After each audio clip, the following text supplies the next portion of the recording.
Dudane Sri Naranata tekaping pasiwan sandya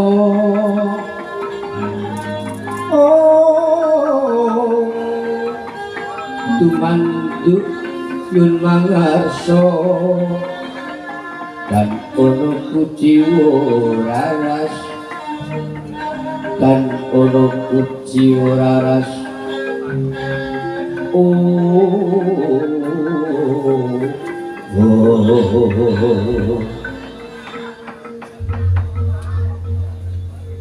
ora sisip ing pandulu ingkang lagi wae prapto padha negara Ngastina Dimas Stiwo padha kanthi Basuki Praptamu ngadhep Marsariksa Dimas Stiwo. Koko Prabu saderengipun matur ingkang kathah kepareng kula nyaosaken sembah bekti kula bumi sandhaping kepada mawantu-wantu. Koko Prabu Duryudana Dimas Stiwo yo tak tampa ora liwat uga pangestu utampanana. Pangestunipun Koko Prabu kula kangasta kalih kula pundi wonten staka muga dados slimat. Padha kanthi raja. Sedewo. Puniki pangestunipun Koko Prabu Baladewa kasuti boten kangge sami kula bekti kula kunjuk. Ya tak tampa. Dimas Stiwo. Barang wigati Koko Setyane Dimas Stiwo prapta ing negara Ngastina murgati matur aja duweni rasa iki mrima-rima. Nuli nggih lajeng dipun keparengan matur kepareng kula matur langkung rumiyin. Bilang kula sakmangke wonten lepat nyuwun pangapunten Koko Prabu. Iya Raja Dyawa. Kang Mas Koko Prabu Puntadewa ndikaken salam taklum dhateng Koko Prabu Kang Mas Werkudara, Kang Mas Janaka, Kang Mas Nakula. Iya tak tampa parabdining adhiku Pandhawa lumantar Dimas Stiwo. Puniki menawi dipun tampi matur sembah nuwun. Dungkap engkang kabrang kalih. Rikala dinten dereng wonten setunggal warsa para nayaka pepunden kawula paring dhateng pun Koko Prabu menapa sampun dipun tampi. Iya aku ora kumbi pancen wis tak tampa nawala nanging renek nawala iku kurang cetha kepara syukur Dimas Stiwo wis prapta ing negara Ngastina mula matur kang trawaca kanthi juwan Loko Stiwo. Kula niki surasing awal mekaten kepareng Koko Prabu angulingane bilih Koko Prabu Puntadewa sampun wonten ing negari enggal negari Ngamarta rikala nalika semanten babat ana matani. Iya. Kangge menika Koko Prabu Puntadewa badhe jumeneng nata. Jumeneng nata wonten ing negari Ngamarta lan para nalendra para kawula nggih sampun sarujuk Koko Prabu dados ratu wonten negari Ngamarta. Iya. Surasing awal menika Koko Prabu kedah saged rawuh wonten ing negari Ngamarta nderek wekdalipun tanggalipun menapa dene warsanipun nderek pun Koko Prabu kedah saged nguningani jumeningipun Kang Mas Puntadewa jumeneng nata wonten negari Ngamarta. Yo tak tompo aturmu. Lah kanthi mekaten Koko Prabu lajeng keparenga kula nyuwun pirsa. Bila Koko Prabu badhe jumeneng nata wonten negari Ngamarta menika kasuwun Koko Prabu Duryudana kedah dados paugraning lampah menika kibaku jalaran Koko Prabu dipun anggep kadang sepuhipun para kadang Pandhawa mila dintenipun nderek Koko Prabu anggenipun tejak wonten rawuh wonten negari Ngamarta. Mekaten Koko Prabu. Yu tak tumbuh nanging Dimas Yu yen to miturut Nawala upamaku ora dugi prapta negara Ngamarta namung badan wakil tumanggaken nanging babu pun Koko Prabu awet dados ratu menika mboten gampil kedang ngajeni Koko Prabu menika ora kaanggep tiyang sepuhipun Pandhawa mila Koko Prabu menika ngaji-aji dhateng Koko Prabu Duryudana anggenipun Koko Prabu Puntadewa badhe ngaji wonten ing para kawula medhaipun Koko Prabu Puntadewa menika inggih priyatosaken dhateng para kawula. Dadi Koko Prabu menika dados jumeneng nata nanging ngabdi dhateng masyarakat. Lho, ratu kok ngabdi? Ratu iki ngabdeki ora ngabdi. Menika rak sanesipun Koko Prabu Puntadewa ambekipun Koko Prabu Puntadewa menawi jumeneng nata menika mboten kok ngabdi nanging mboten kok ngabdiake nanging kedah ngabdi wonten ing masyarakat. Ngladosi sami-sami mboten banjine banjinadan sugih miskin gedhe inggih menapa alit pangkatipun mboten bedak-bedakaken menika anggenipun Koko Prabu Puntadewa. Kados pundi paman Cengkuni kula mboten saged matur lumanggaken anggen Prabu Duryudana.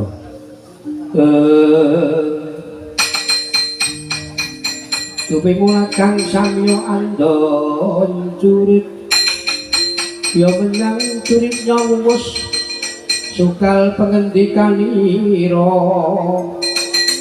ngasta Trigara Mahasekti yen kadulu yaya singgohan nugroho Sri Kresna memalakse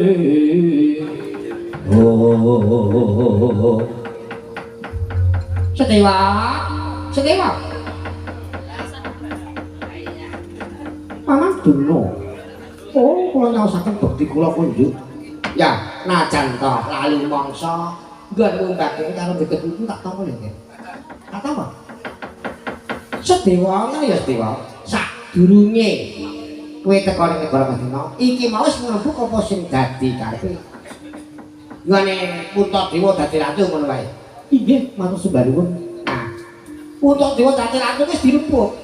Urung nganti ana rembug sing dadi mbok sida ora. Angger Prabu Duryudana kene rawuh. Susana kowe teko dadi kisruh. Peteng. Mulas Dewa tak jawani. Kowe baliya ya nggih, baliya nggih, baliya. Mengko nek wis golong-gling rembug dadi, mengko tak paringi kowe kabeh ya nggih. Astu Koko Prabu meniki badan wakilipun Koko Prabu Duryudana. Nggih. Ya iki pancen aku sing dawuh. Kula niki menawi mekaten pareng wonten malih. Ing samangke kula badhe medal Jawi. Namung kawon menika Paman Duna ingkang sagah maringi keterangan. Iya, yen mengkono Babadara ing saguhne keterangan. Lah mekaten. Keparing Koko Prabu kula nyuwun pamit sing ati-ati. Koko Prabu Baladewa keparing kula nyuwun pamit sing ati-ati. Dimas Dewa. Paman Duna nyuwun pamit sing ati-ati.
Sokor nggak kok saged raman. Putra jalu bakal njing sagah mejahi.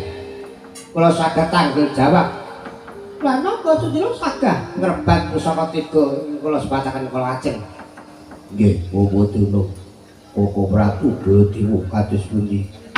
Yai Prabu, kula ngawat-awati saking ketebian kula. Menapa kedadanipun para kadang Kurawa? Kula mboten kok Bang Sidi Mangsilatan. Kula ngomong para putra kula niku mboten tida-tida ya. Ya, pareng. Kula ngawat-awati saking katabian kemawon nyumbangkaken paman Harya kula noklen. Budana urut kanggo siku jenenge sing maneges sanggar pamujan di negara Kastina tentrem. Sambung ngantos cacat cicir paman kula noklen dhateng sendika. Wau to. Sigra sarta ngrembeni sabda Pandhita Ratu. Sabda pangucap Pandhita pengendikaning Ratu Datan kena mulawali. Sang nata sigra kundur medhaton jelok kadya gegliyungan lampahe.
Thank you.